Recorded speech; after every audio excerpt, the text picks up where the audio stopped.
Hello and welcome my dear students. It is the next video lesson of plant kingdom and today we are going to study the another group of plant kingdom that is gymnosperm. So चलिए start करते हैं और जान लेते हैं gymnosperm के कुछ salient features को. फर्स्ट ऑफ ऑल अगर हम इस वर्ड की बात करें जिम्नोस्पर्म तो इसे बाइफरकेट करने पे हमें दो वर्ड मिलते हैं, एक तो जिम्नोस और दूसरा स्पर्मा. जिम्नोस मीन्स होता है नेकेड और स्पर्मा मीन्स होता है सीड.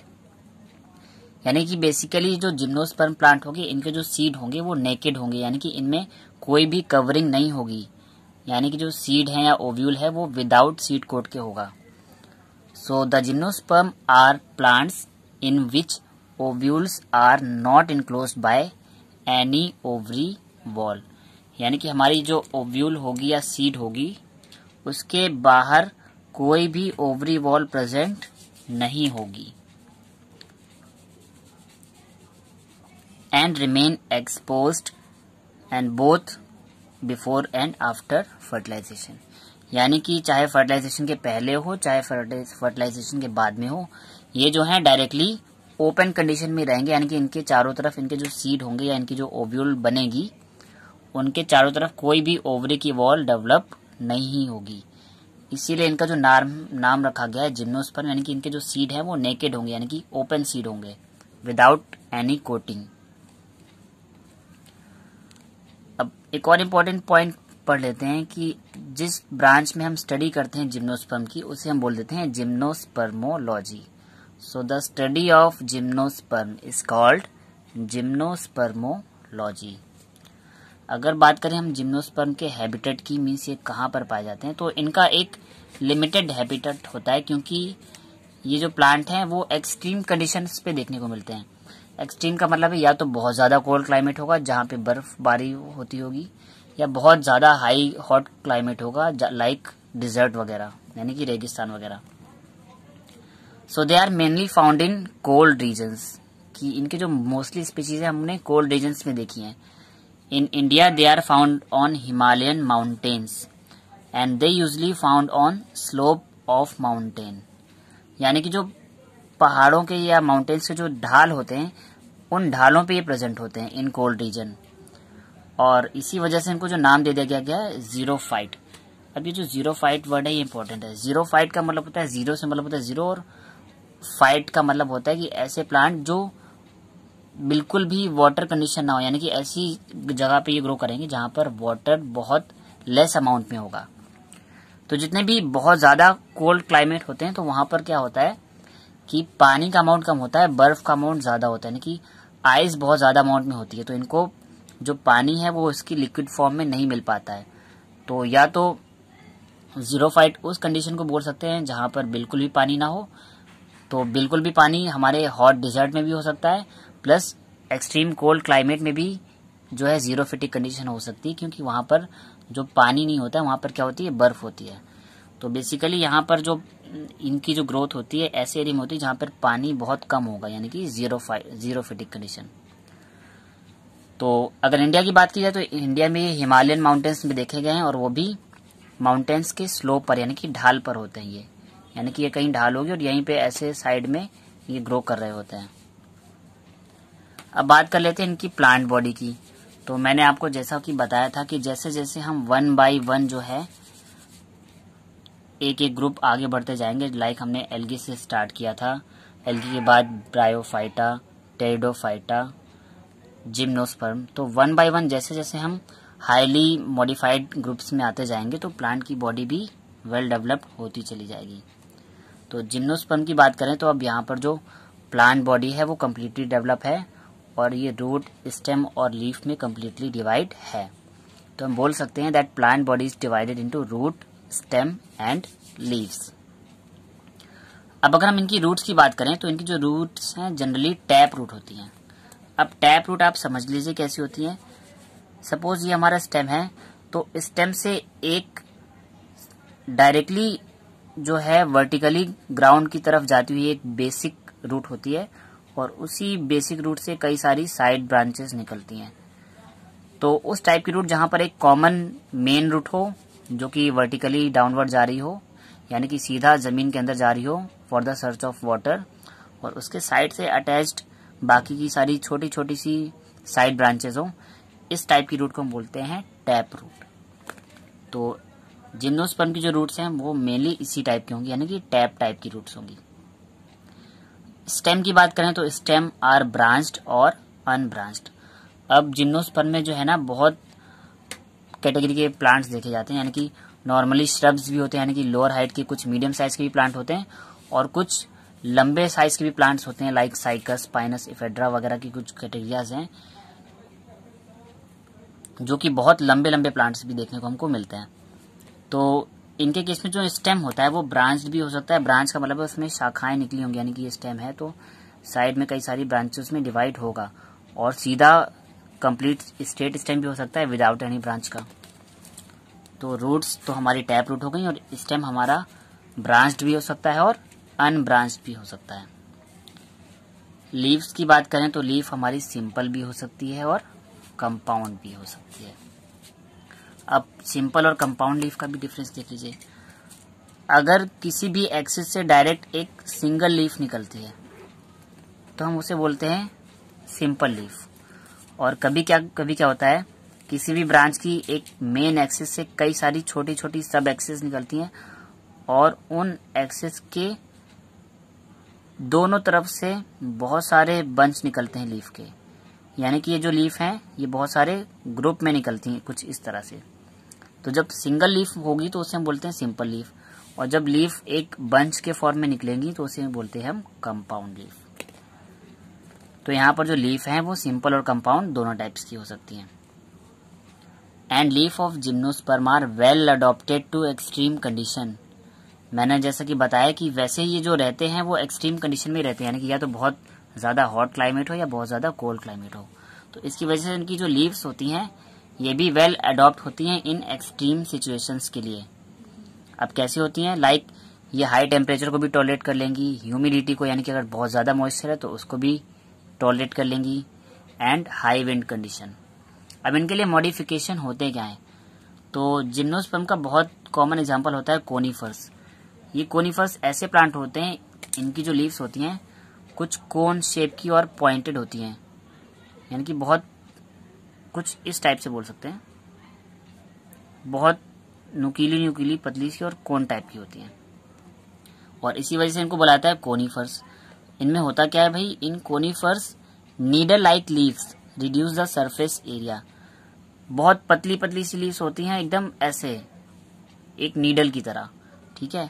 और जब पत्ती का साइज छोटा हो जाएगा, सरफेस एरिया कम हो जाएगा, तो क्या होगा फिर, हम जैसे कि बोलते हैं जब ट्रांसपायरेशन होता है तो प्लांट की बॉडी से वाटर का लॉस होता है। तो जितनी बड़ी लीफ होगी वाटर लॉस उतना ही ज्यादा होगा, और अगर लीफ का साइज छोटा हो जाए, यानी कि सरफेस एरिया क्या हो जाए, रिड्यूस हो जाए, तो उस कंडीशन में क्या होता है कि फिर ये वाटर लॉस नहीं होने देती अपनी प्लांट बॉडी से।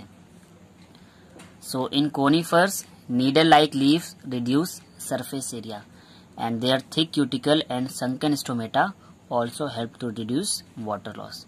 तो सबसे पहली चीज तो हमारी पत्तियां बहुत पतली हैं कोन के लाइक, तो उनमें सरफेस एरिया बहुत छोटा है, और बहुत छोटा सरफेस एरिया है, यानी कि यहाँ से वाटर लॉस बहुत कम होगा, क्योंकि यहाँ पर ट्रांसपायरेशन का रेट बहुत कम हो जाएगा, क्योंकि यहाँ सनलाइट को चाहिए ज्यादा एरिया सरफेस पर, और जब कम सरफेस होगी तो वाटर लॉस भी कम हो जाएगा।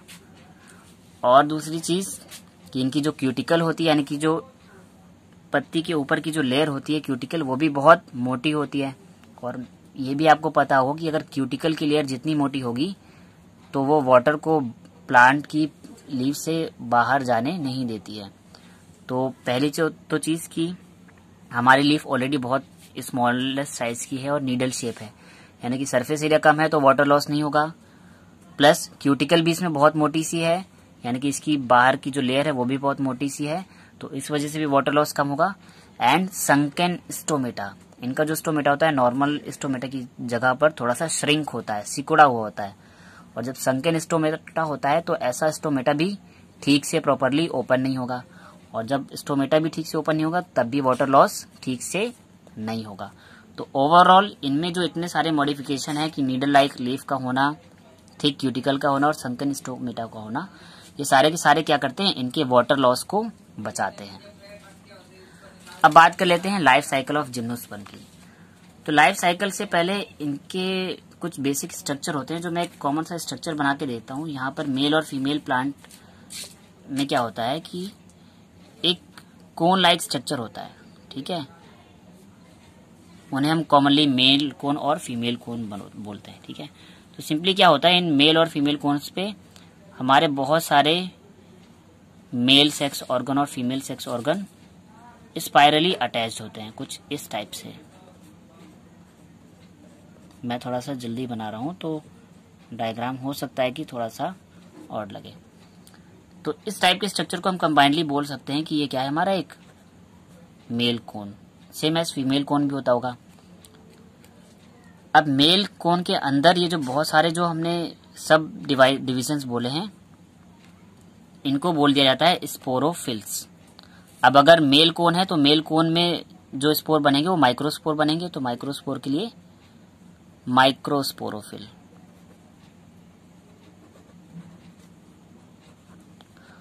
और हर एक स्पोरोफिल के अंदर कई सारे क्या होते हैं, स्पोरेंजिया। और स्पोरेंजिया के अंदर डेवलप होते हैं स्पोर, क्योंकि स्पोरेंजिया के अंदर होंगी स्पोर मदर सेल और वो बनाएंगी स्पोर। तो ओवरऑल आपको इनके रिप्रोडक्टिव पार्ट्स के बारे में एक आउटलुक पता चल गया होगा। अब हम एक बेसिक डायग्राम से समझेंगे कि इनकी लाइफ साइकिल कैसे रन करती है। अच्छा, एक और इम्पोर्टेंट पॉइंट, यहाँ पर दोनों कंडीशन देखने को मिलती हैं कि हो सकता है मेल और फीमेल कोन दोनों सेम प्लांट पे हों। तो अगर दोनों ही कोन यानी कि मेल और फीमेल पार्ट दोनों ही सेम प्लांट पे होंगे तो हम वर्ड यूज करते हैं मोनोइशियस। मोनो का मतलब सिंगल और इशियस का मतलब बॉडी, यानी कि अगर सिंगल बॉडी में ही दोनों मेल और फीमेल रिप्रोडक्टिव पार्ट है तो उसे हम बोलेंगे मोनोइशियस।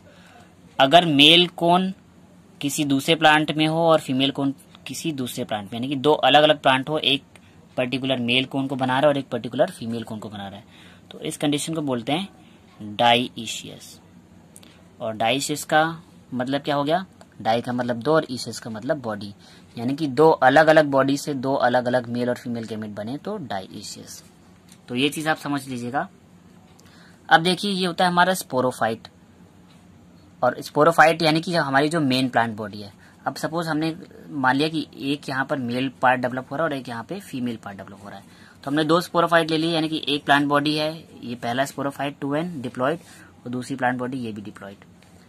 अब अगर ये मेल प्लांट है तो इसके अंदर डेवलप होगा मेल कोन, और वो भी कैसा होगा, diploid. Same as female plant में फीमेल कोन डेवलप होगा।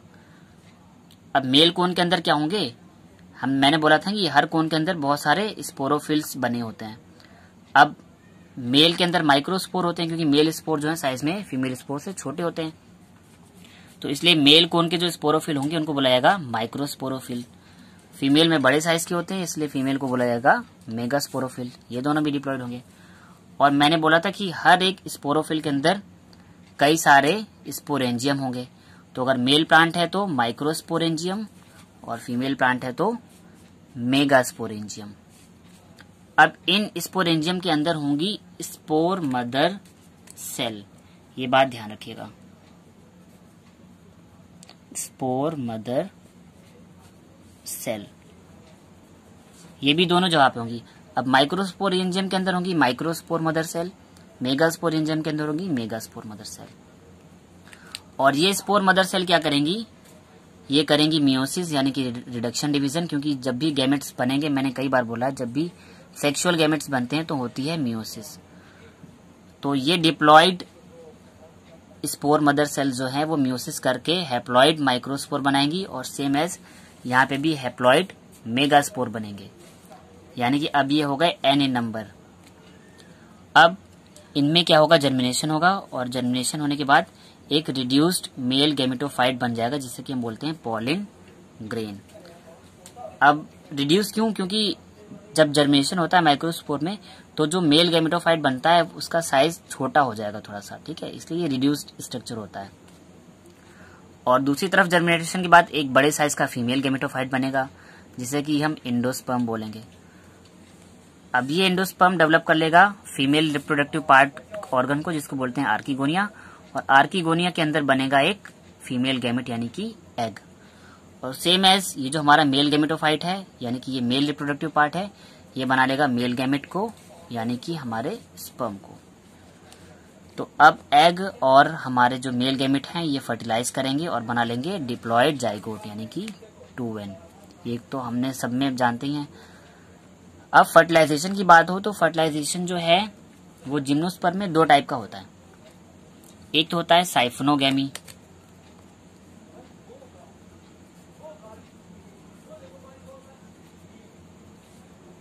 और दूसरा होता है ज़ोइडोसाइफोनोगैमी। ज़ोइडोसाइफोनोगैमी डिफरेंस क्या होता है? साइफोनोगैमी का मतलब भी होता है जहां पे फर्टिलाइजेशन एक ट्यूब के थ्रू हो। तो यहाँ पर क्या होता है कि अगर हम जब भी जिम्नोस्पर्म की बात करें और आगे एंजियोस्पर्म की भी बात करेंगे तो यहाँ पर जो फर्टिलाइजेशन होता है पॉलन ट्यूब के थ्रू होता है, क्योंकि ये जो मेल गैमेट्स बने हैं ये अपने माइक्रोस्पोरेंजियम से बाहर आएंगे, बस्ट करेंगे और ये हवा के थ्रू उड़कर जाएंगे फीमेल गैमेट के पास, क्योंकि फीमेल जो गैमेट है यानी कि जो एग है वो अपनी प्लांट बॉडी से अटैच रहेगा, बट मेल गैमेट जो है अपने माइक्रोस्पोरेंजियम से बाहर आएगा, बस्ट करेगा और फिर एयर मीडियम के थ्रू उड़कर ये जाएगा फीमेल गैमेट के पास। और जब जो हमारा पॉलिनेशन है एयर के थ्रू होता है तो हम इसके लिए टर्म यूज करते हैं एनिमोफिली। एनिमोफिली का मतलब होता है कि एयर के थ्रू अगर पॉलिनेशन हो रहा है तो उसे हम बोलते हैं एनिमोफिली। तो मेल गैमेट जैसे ही फीमेल गैमेट के पास आएंगे तो फिर वहां पर क्या होगा कि यहाँ पर ओव्यूल के अंदर एक पॉलन ट्यूब बननी स्टार्ट हो जाएगी। तो अगर पॉलन ट्यूब के थ्रू क्या होगा कि जो मेल के जो न्यूक्लियस हैं वो जाकर फीमेल न्यूक्लियस से फ्यूज कर जाएंगे और जाइगोट बना लेंगे। अब अगर पॉलन ट्यूब के थ्रू हो रहा है तो इसे बोलेंगे साइफोनोगैमी। अब ज़ोइडोसाइफोनोगैमी और साइफोनोगैमी में डिफरेंस क्या है? तो पहली बात, ये जो ज़ोइडोसाइफोनोगैमी है ये लोअर जिम्नोस्पर्म में होगा और ये जो साइफोनोगैमी है वो हायर ऑर्डर के जिम्नोस्पर्म में होगा। डिफरेंस क्या होता है? दोनों में पॉलन ट्यूब बननी है, बट ज़ोइडोसाइफोनोगैमी में हमारे जो मेल गैमेट हैं वो कैसे हैं? मोटाइल हैं, यानी कि हमारे जो मोटाइल मेल गैमेट हैं वो हमारे एग से जाकर फ्यूज करेंगे पॉलन ट्यूब के थ्रू, तो बोला जाएगा ज़ोइडोसाइफोनोगैमी। और अगर केवल साइफोनोगैमी हम तब बोलेंगे जब हमारे जो मेल गैमेट हैं वो कैसे होंगे? Non motile. यानी कि अगर नॉन मोटाइल मेल गैमेट हैं और वो पॉलन ट्यूब के थ्रू एग के पास पहुंचेंगे तो उसे बोला जाएगा साइफोनोगैमी। और अगर मोटाइल मेल गैमेट हैं और तब वो पॉलन ट्यूब के थ्रू हमारे पॉलन ट्यूब तक पहुंचेंगे, एग तक पहुंचेंगे, तो उसे बोला जाएगा ज़ोइडोसाइफोनोगैमी। तो इस तरह से 2 मेथड के थ्रू फर्टिलाइजेशन होगा और डिप्लॉयड जाइगोट बन जाएगा। अब जब जाइगोट बन चुका है तो ये प्रॉपर अपने साइज को बढ़ाएगा, यानी कि माइटोसिस करेगा और माइटोसिस करके डेवलप हो जाएगा मल्टी सेलुलर एम्ब्रियो में। एम्ब्रियो से हमारा सीड बन जाएगा और यहाँ पे इम्पोर्टेंट टर्म कैसी है कि यहाँ पे जो सीड है वो नेकेड होगा, इसीलिए इनको नाम दे दिया गया है जिम्नोस्पर्म, यानी कि सीड में कोई भी आउटर कवरिंग नहीं होगी और यही सीड फिर एक नए प्लांट बॉडी को जर्मिनेट कर देगा, यानी कि पूरा का पूरा एक स्पोरोफाइट बना लेगा। सो आई होप स्टूडेंट आपको जिम्नोस्पर्म की पूरी लाइफ साइकिल का प्रोसेस क्लियर हो गया होगा। सो स्टूडेंट, ये वीडियो आपको कैसा लगा प्लीज़ कमेंट करके बताएं, और अगर ये वीडियो आपको समझ आया है तो इसे लाइक करें और सभी स्टडी रिलेटेड टिप्स में शेयर करें, और साथ ही चैनल को सब्सक्राइब कर लें और बेल आइकन भी प्रेस कर लें ताकि आने वाले वीडियोस की नोटिफिकेशन आपको मिलते रहें। और लास्ट वीडियो में मैंने ग्रुप टेरिडोफाइटा को डिस्कस किया था, तो अगर वो वीडियो आपने मिस कर दिया है तो उसका डिस्क्रिप्शन बॉक्स में मैंने लिंक दे दिया है। सो उस लिंक पर क्लिक करके आप टेरिडोफाइटा वाले वीडियो को भी देख सकते हैं। Thank you students.